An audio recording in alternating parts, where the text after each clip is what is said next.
Yan.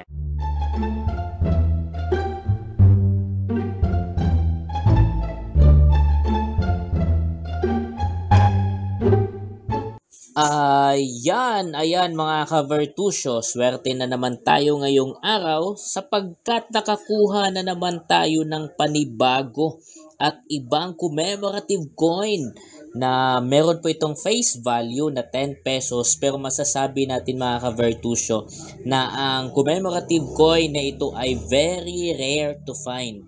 Pag very rare to find po ang isang commemorative coin mga ka-Vertusio, ibig sabihin may value din po ito sa market na sobrang taas. Masasabi po nating very rare to find po ang commemorative coin na ito mga ka-Vertusio dahil 200 pieces lang po ang ginawa at produce at inisyu ng BSP in honor po dito sa ating bayani. Ang bayani po natin mga ka-Vertusio ay si Miguel Malvar.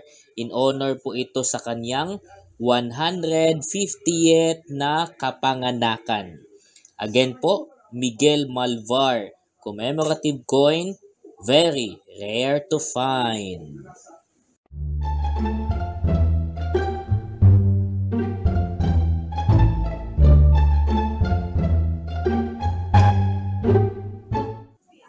Mga ka-Vertusio, sa mga may hawak po na commemorative coin po dyan na katulad po nito, ito po ay si Apolinario Mabini.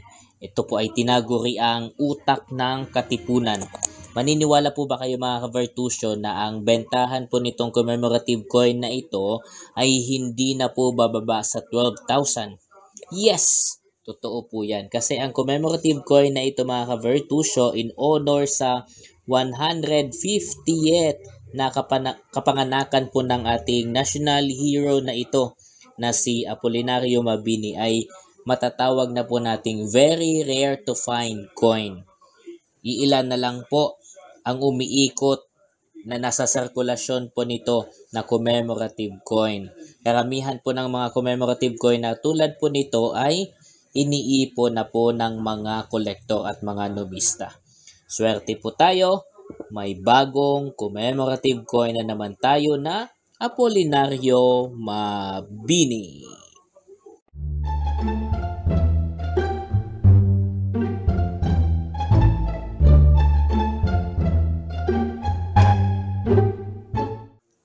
Ayan, information lang mga ka-Vertusio. Noong nakaraang linggo ay may natuloy po na subastahan na supposedly sa Pasig po ito, pero hindi po yun natuloy at nagkaroon nga ng problema nung nakaraan as I gave you the information sana tungkol doon at hindi ako nakapagbigay ng another update. Pero last week natuloy po ang subastahan na meron po tayo on the commemorative coins as highlights. Sa Quiapo po ito.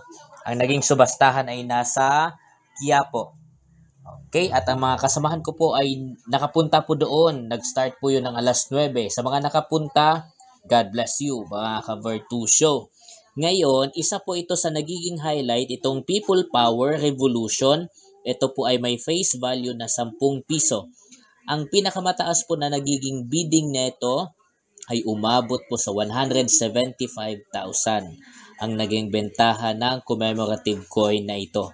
Yes, 175,000 ang naging bidding ng commemorative coin na ito. Hanggang sa muli, kita-kita ulit tayo pag may subastahan.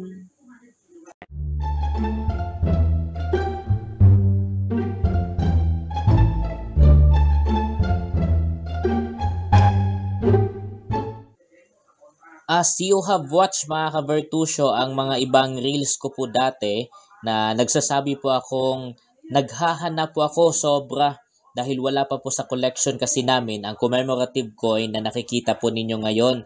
Ito ay Miguel Malvar na may face value na 10 pesos pero mahal po ito sa market. Ito ay in honor sa ating bayani na si Miguel Malvar sa kanyang 150th na kapanganakan. Nung nakaraan ay sobrang naghanap talaga ako neto, di bali mahal kasi nga wala kami neto sa aming collection, wala kami sa grupo talaga. At ngayon, meron na kaming dalawa. Dalawa na po ang aking commemorative coin na Miguel Malvar. And our group is still willing to buy, still looking to buy this kind of commemorative coin na Miguel Malvar. So baka po meron po kayong gantong klase ng commemorative coin, PM na lang po. Usap na lang tayo.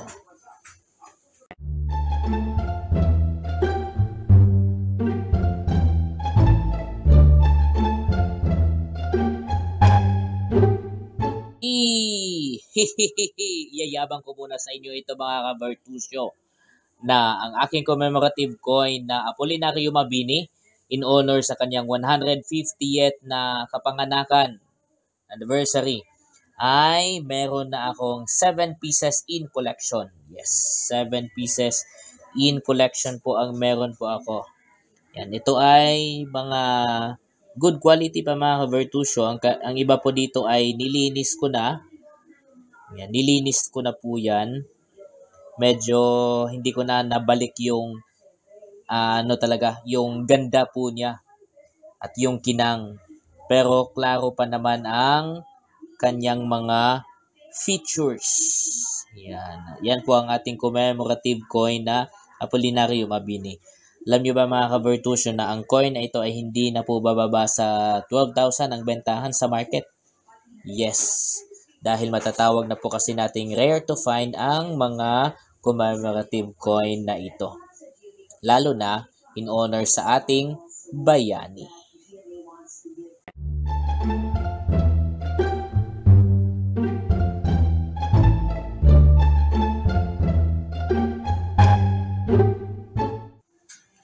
Kung sino man po ang naghahanap ng isang human error coin na tulad po nitong nasa picture na nakikita po ninyo ngayon, ang error po nito mga ka-Bertusyo ay baligtad po ang frame. Itong nasa labas at nasa gitna po.